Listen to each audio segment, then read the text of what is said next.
Ng araw. So this morning, pinag-usapan namin ni Bombo Ibon Carangue Soldadino ng Bombo Radio Jensen yung second na SONA to be delivered by President Bongbong Marcos.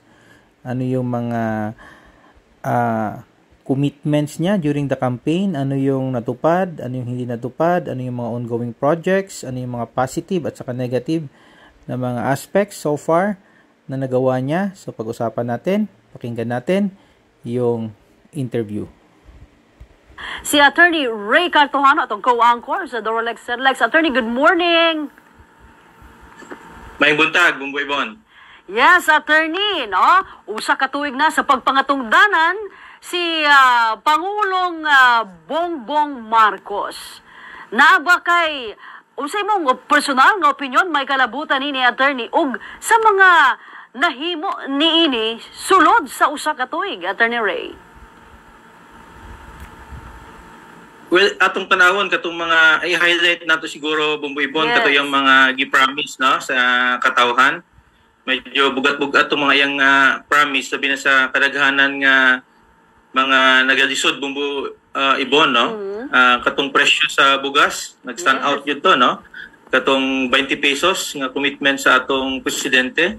So, untang murag din mahitabo nga murag drug war gyapon ba, no? Sa kay kaning President Duterte nga hantod na human ng term, no? Daghang gyapong wa na unsa ni na perform, no, nga mga commitments. So kaning commitment sa atong presidente diha lang sa bugas atong tan-awon na Bombo Ibon, dako-dako siya commitment, no? Labi na siya nag-assume as secretary sa atong DA. Tapos kaning mga presyo sa palaliton, no? Although nakasabot na Bombo Ibon nga kaning headwinds, no, sa kaning pagtaas sa presyo sa lana, gubuti sa Ukraine. Mo man mga kaning giningon natong mga high impact as far as kaning ordinaryong Pilipino ang atong tan-awon. But syempre in fairness po, Bombo Ibon, no, atong tan-awon ang kaning atong tan-awon katong iyang pagsugod pod, no, as presidente. Daghan po ba yang kuan, no, mga significant ka improvement nga nabuhat sa iyang administration, no? Tanaw na to ang ekonomiya, no? Di ma-dispute, Bombo Ibon, ang atong ekonomiya paspas, no, ang paglambo sa ekonomiya. Ang pangutana lang kung unsa ka paspas pud ang kaning trickle down, no, sa pinakaubos sa katawhan, but kaning economy usa ni siya ka murag passing rate, no, sa atong presidente. Ang pagbag-o sa atong foreign policy pod, no, significant ni siya, Bombo Ibon. Tungod kay murag na sudden nga turn around sa una nga medyo pro China kayo, karon medyo na-neutralize na siya.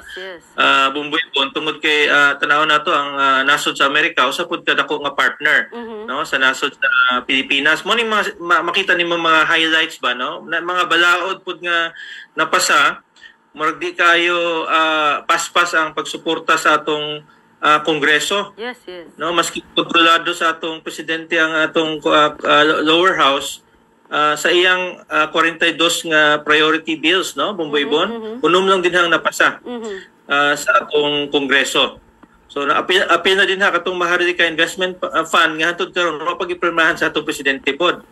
No, mo usa ka major nga legislation unta nga iyang gustong iduso. Pero so far, based on statistics, Bombo Ibon, no, 42 ang gi-request sa atong presidente sa atong Kongreso, unom lang ang napasa, no? Apil diha katong SIM Registration Act, medyo significant siya, Bombo Ibon. But ang atong ginahulaton ta katong investment fund, kung iyan yung pirmahan. Tungod kay morning pet project sa atong administration nga pwede niyang ipasulod din sa ana nga balaod. So plus or minus, no, Bombo Ibon, maski natong presidente niingon man siya nga medyo bugat-bugat, no, daghang panggukdon, no, unong lima ka tuig pang bunuon, no, katong mga problema sa kuan sa nasod. Of course tan-awon po nato, Bombo Ibon, mga positive nga indicators, no, ang atong remittances sa atong OFW nagataas gyapon, ang atong BPO, no, Bombo Ibon, nagataas gyapon. No, in fact atong turismo nagataas po Bumboy Bon, no? Ang upat ka kanang giningon nga major indicators sa atong ekonomiya, no? BPO, OFW, infrastructure ug turismo. Okay. Upat ni siya nga nagatabang, no? Nga ginapataas ang atong ekonomiya. Ang sektor sa agrikultura nga gilingkuran sa atong presidente, mo ning sektor nga nabiyaan. Correct. No, Bumboy Bon, ang atong presidente gusto niya ning hatagan og atensyon. But katong upat nga major areas no atong na-mention, puro positive. No? Puro positive. So pasabot ani nga i-push no diha siguro hatagan og atensyon sa atong presidente. Naka-set up na bag kaning Department of Migrant Workers Yes. para sa atong OFW kay mao ni atong biggest nga growth driver no Bumboy Bon kaning atong OFW. Of course, sa atong BPO pod, usog yapon siya Bumboy Bon, no? In fact, tibok kalibutan sa contact center, numero 1 atong nasod. So, ang bottom line, daghang problema atong nasod, daghang pong mga positibo nga mga aspects sa atong nasod nga hatagag atensyon sa atong gobyerno. In fairness, attorney, gitutukan yun ang kabahin sa mga overseas Filipino workers, attorney, kay maoy usab dako nga gahatag og remittances dinhi sa tuang nasod, Attorney Ray.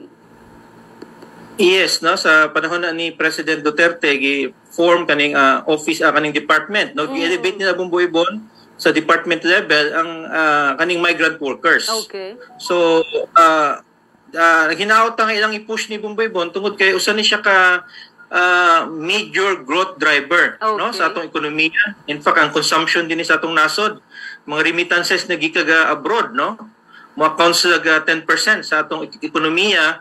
So tanawon po nato no kung unsa pa yung mga priority measures nga ilang itabang no labi na sa atong OFW nga nagabiyahe abroad Bumboy Bon no nang magkalisod mo biyahe abroad tungod lagi pud sa mga pamaagi sa atong gobyerno sa pagguwas no sa mga trabahante sa atong nasod. Okay. So posible, attorney, before ang SONA sa ato ang Pangulo mapirmahan na usab kining Maharlika Investment Fund. Base siguro na siya dito no portion na Bumboy Bon no at kabalo yang pirmahan. So the mere fact nga wa niya nigipirmahan dahil Bumboy Bon, siguro ang iyang mga advisors naguna-una pa no sa mga adjustments tungod kay daghang yung questionable provisions ang Maharlika Investment Fund na po'y maayo nga provision as long as ma-execute maayo sa iyang kanang economic team. So unsa gyud ang mga cons niining MIF bill, attorney? Well, ang tanaw nimo ang mga kaning tanaw nimo medyo as far as oversight. No, di ka kasigurado mo assume lang ka Bumboy Bon nga tanan nga mga tawo nga gi-appoint sa atong presidente dinha sa kanang nagapadagan og investment fund mga tarong nga tawo.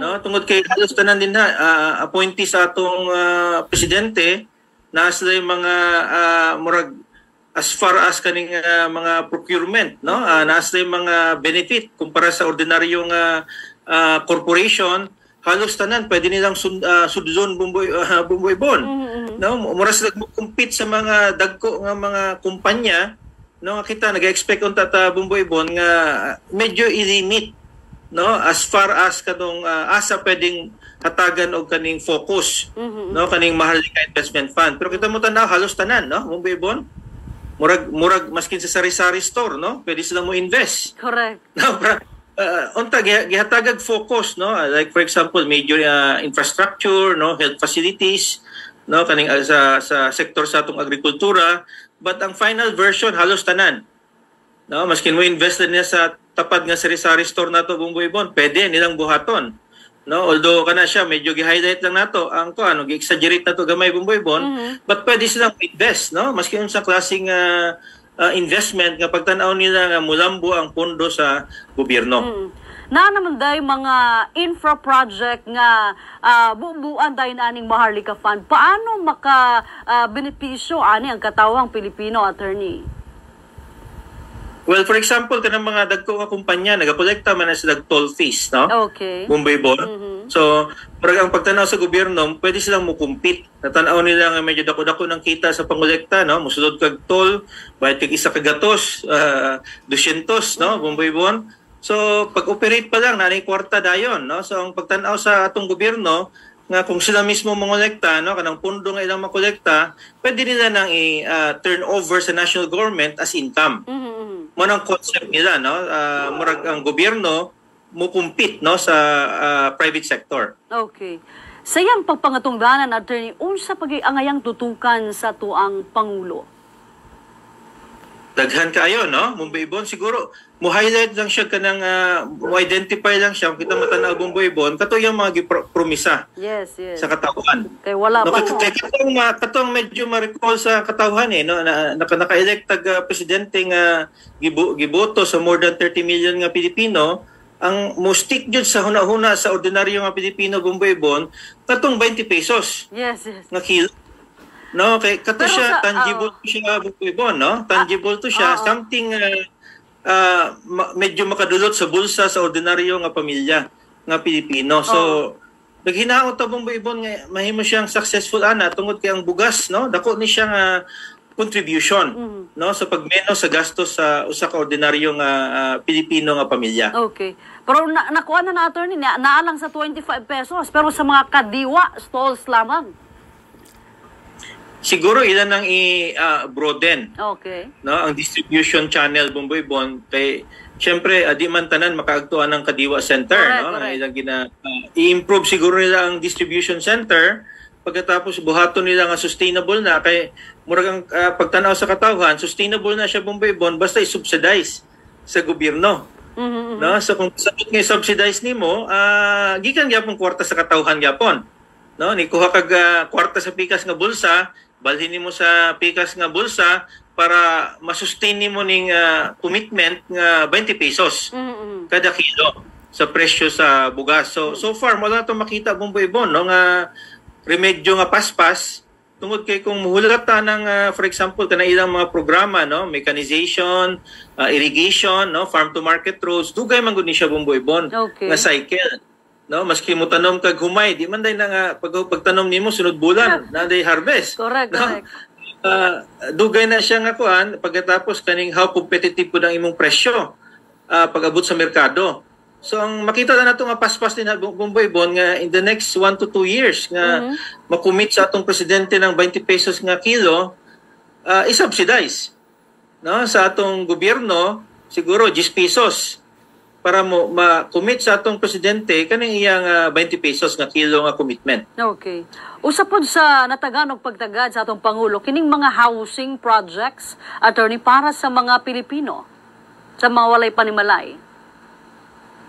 Well, gikan man dito sa housing ug real estate sector Bomboy-bon, no? Positive siya as far as katong mga MOA. Okay. Nga gipirmahan sa mga LGU. Pero papel lang ni siya Bomboy-bon. No? Ningon sila nga una nga tuig nanay usa ka milyon. Layo kay na sa kamatuoran Bomboy-bon. Okay. No? Kana siya puro lang ni siya murag mga pirma-pirma sa LGU nga magpatindog og mga balay, no? Kondo But, kondo type. Yeah, mga ana siya kondo type Bomboy-bon.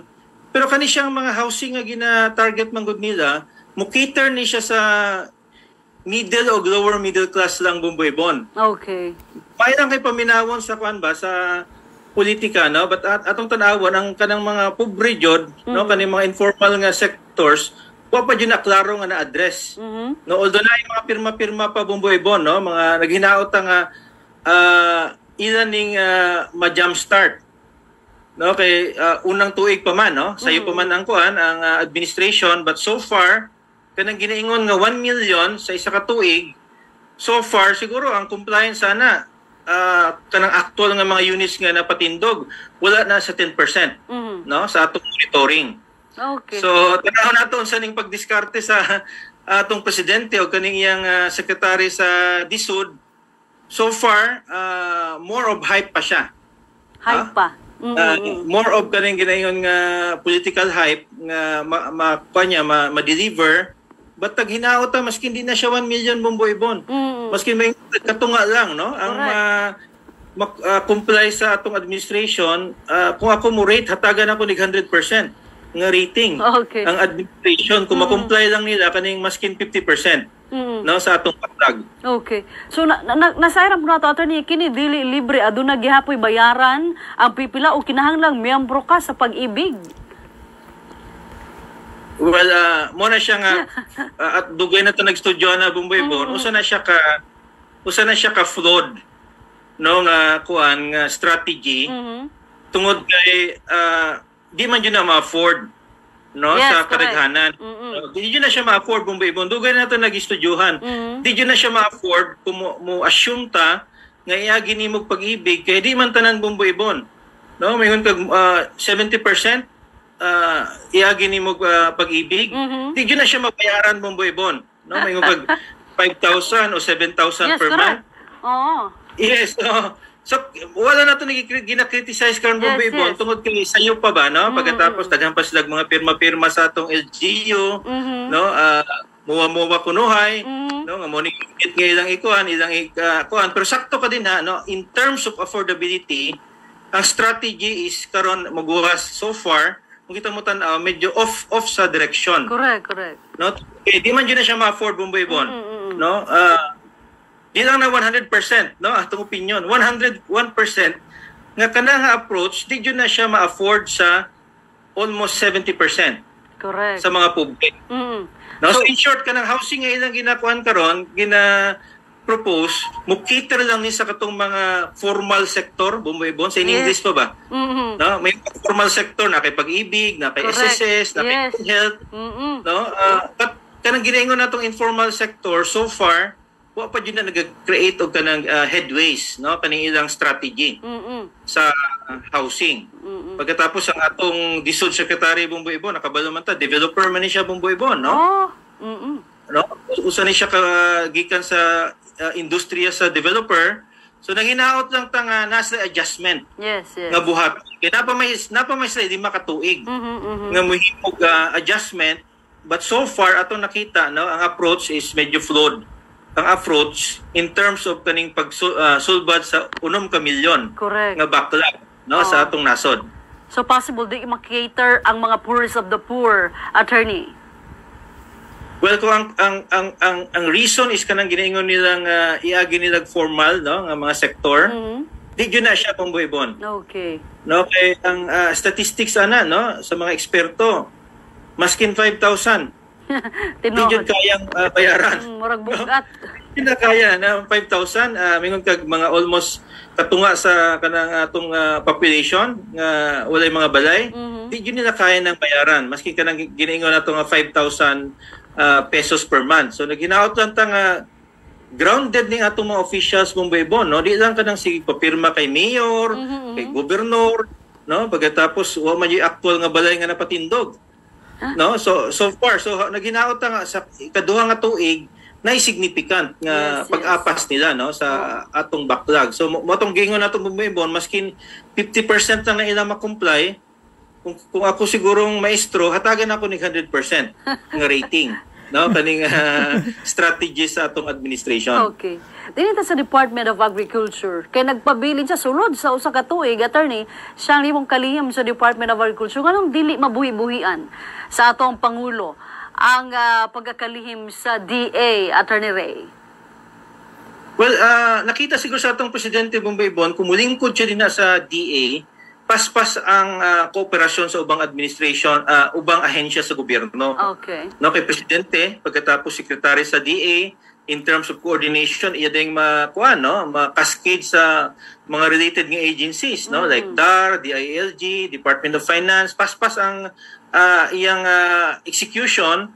Kaduha po siguro ang focus, no, Bumboy-Bon, gusto niyang hatagan og focus, no, nga naginaot ang habang nagalingkod siya din na, no, labi na gitasan ng budget sa DA, no, tungod kay siguro secretary sa DA atong presidente naginaot nga naay ka nang ginaingon nga paspas nga reversal, no, although historically Bumboy-Bon no kani atong sektor sa agrikultura wa naman jud ni naka-coop up, okay, no, sa kaning in terms of kaning pagtabang sa growth sa atong ekonomiya, although admittedly daghan jud sa atong mga Pilipino nga highly dependent sa agriculture sector. Okay. Dili punta sa kontrobersiya sa Department of Tourism, attorney, no? Unsa may nahitabo ni ini, attorney, kaning 50 million unta, no, nga budget pero nagpangopya lang man di ay.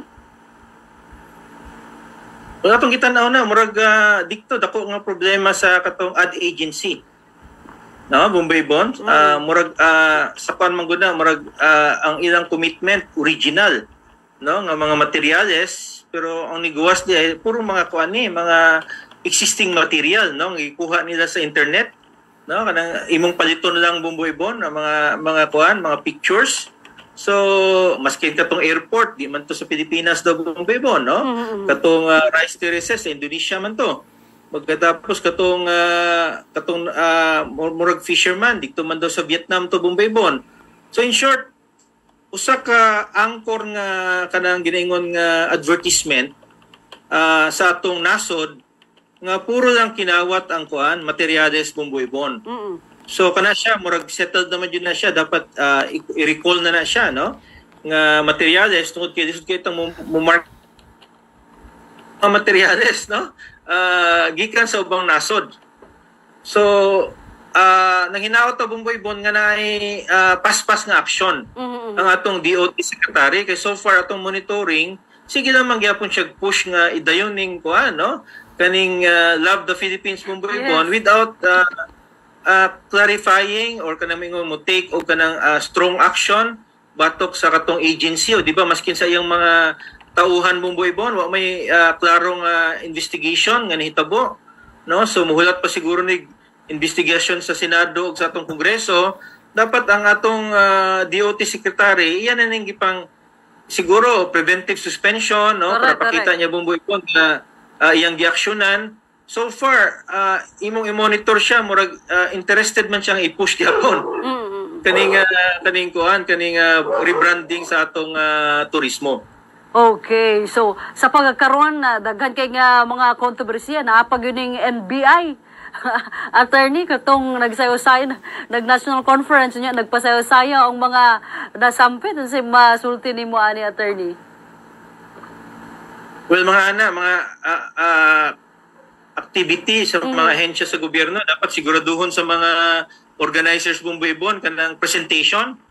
No, kay base siguro ang katong organizer, no, mga tauhan sa NBI, ang ilang ni-hire sila murag sayo-sayaw lang. Correct. Tapos ang performance Bombay Bond gipasubrahan tungod lagi nga gusto lang i-impress ang NBI. So kana siya makita nimo dito na sa organizers, no. Of course mo take responsibility ang leadership gyapon sa NBI. Okay.